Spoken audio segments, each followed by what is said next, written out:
માન્ય પ્રધાનમંત્રી શ્રી નરેન્દ્રભાઈ મોદીના નેતૃત્વમાં નાણામંત્રી શ્રી નિર્મલા સીતારામનજીએ રજૂ કરેલ વચગાળાનું કેન્દ્રીય બજેટ 2024-25 ભારતના કરોડો નાગરિકની આશા આકાંક્ષાઓની પરિપૂર્તિ બનાવનારું બની રહેશે.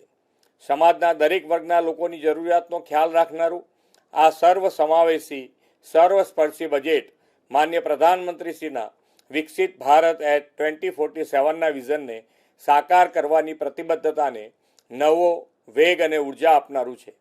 આ બજેટમાં જાહેર કરેલ રૂરલ હાઉસિંગમાં 2 કરોડ નવા ઘરનું નિર્માણ કરવાનો લક્ષ્યાંક આવકારદાયક છે.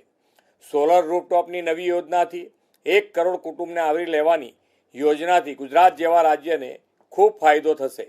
આશા વર્કર, આંગણવાડી વર્કરને આયુષ્યમાન ભારતની યોજનામાં આવરી લેવાથી આ વર્ગના લોકોમાં ખૂબ જ આનંદની લાગણી જોવા મળે છે. માન્ય પ્રધાનમંત્રીશ્રીના માર્ગદર્શનમાં ભારતમાં વર્લ્ડ ક્લાસ ઇન્ફ્રાસ્ટ્રક્ચર નિર્માણનો નવો યુગ શરૂ થયો છે. ત્યારે આ ક્ષેત્રમાં નાણાકીય ફાળવણી વધારીને 11.11 લાખ કરોડ કરવાથી આંતરમાળખાકીય સુવિધાના નિર્માણમાં તેજી આવશે. ગિફ્ટ સિટીમાં મળતા કેટલાક ટેક્સ બેનિફિટની મુદત લંબાવવા માટેનો નાણામંત્રીના નિર્ણય કરેલ છે, તેને હું આવકારું છું.